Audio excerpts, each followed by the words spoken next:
সকল গণতান্ত্রিক ব্যবস্থায় এবং সংসদীয় রাজনীতিতে জামাত ইসলামী এই দেশের অবিচ্ছেদ্য অংশ। বাংলাদেশ প্রতিষ্ঠার পর থেকে আজ পর্যন্ত যে কয়টা সংসদ হয়েছে, সঠিকভাবে নির্বাচন হয়েছে, সব নির্বাচনেই জামাত ইসলামী জনগণের ম্যান্ডেট নিয়ে সংসদ সদস্য হয়েছে, এমনকি সরকারেও অংশগ্রহণ করেছে। কিন্তু আশ্চর্যজনক বিষয় হলো 2008 সালে জামায়াতকে ইলেকশন কমিশন একটি নিবন্ধন ইস্যু করেন, কিন্তু বাংলাদেশের হাইকোর্ট মেজরিটির জাজমেন্টের ভিত্তিতে এই নিবন্ধনটি বাতিল করেন। এর বিরুদ্ধে আমরা আপিল করেছিলাম। আপিল মামলা শুনানি আজকে শেষ হয়েছে। শুনানি অন্তে আগামী 1 জুন 2025 এই মামলার রায়ের জন্য দিন নির্ধারণ করা হয়েছে।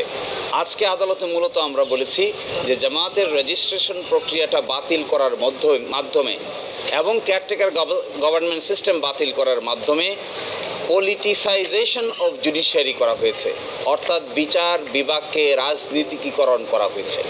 এবং আজকে যে জামাত ইসলামীর নিবন্ধন মামলা শুনানি হচ্ছে, যারা এই নিবন্ধন মামলা শুনানি অন্তে নিবন্ধন বাতিল করেছেন, তারা মূলত বাংলাদেশের উচ্চ আদালতকে রাজনৈতিকভাবে ব্যবহার করেছেন এবং এই জন্যই নিবন্ধনটি বাতিল করা হয়েছে।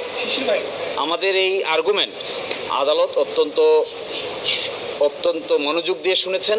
আমরা এক্সপেক্ট করব যে আমাদের এই আর্গুমেন্টের ভিত্তিতে আগামী 1 জুন ইনশাল্লাহ জামাত ইসলামী তার নিবন্ধন ফেরত পাবে ইনশাআল্লাহ। এবং একই সাথে বাংলাদেশের রাজনীতিতে জামাত ইসলামী নতুন উদ্যমে নতুনভাবে মানুষের সাপোর্ট নিয়ে মেজরিটির ভিত্তিতে বাংলাদেশের রাজনীতিতে গুরুত্বপূর্ণ ভূমিকা পালন করবে ইনশাআল্লাহ। দেখুন, যে প্রতীক নিয়ে বাংলাদেশের সুপ্রিম কোর্টের ফুল কোর্ট সভায় একটা 12/12/2016 তারিখে একটা রেজলিউশন আছে। এই রেজলিউশনের কারণে ইলেকশন কমিশন একটি পদক্ষেপ নিয়েছে। আমরা আদালতকে আজকে একটি ডাইরেকশন চেয়েছি আদালতের কাছে যে এই বিষয়টি প্রতীক তো আর উচ্চ আদালত বরাদ্দ করতে পারে না, প্রতীক বরাদ্দ করার ক্ষমতা হলো ইলেকশন কমিশনের। মাননীয় আদালত যেন এই মর্মে একটি অবজারভেশন দেন যে এই ব্যাপারটি যেন ইলেকশন কমিশন উপযুক্ত সময়ে উপযুক্ত সিদ্ধান্ত নেন, এই মর্মে আমরা ডাইরেকশন চেয়েছি।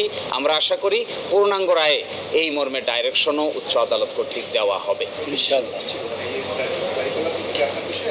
প্রতীক বাংলাদেশ জামায়াতে ইসলামী ব্যবহার করছে অনেক আগ থেকে, আর আমাদের সুপ্রিম কোর্টে দাঁড়িপাল্লা প্রতীক আসছে 1972 সাল থেকে।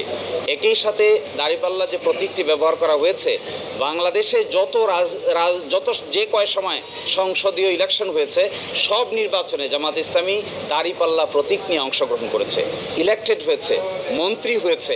ফলে জামাত ইসলামীর সাথে দাঁড়িপাল্লা প্রতীক ওতপ্রোতভাবে জড়িত। মানুষ শুধু রাজনৈতিক দল দেখে না, সাথে সাথে রাজনৈতিক সিম্বলটাও দেখে, প্রতীকটাও দেখে।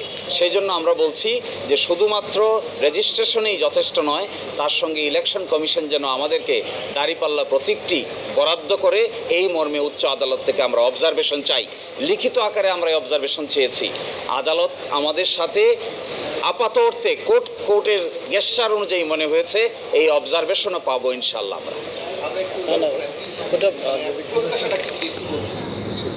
আদালত আমাদের সাথে আপাত অর্থে কোর্ট গেস্টার অনুযায়ী মনে হয়েছে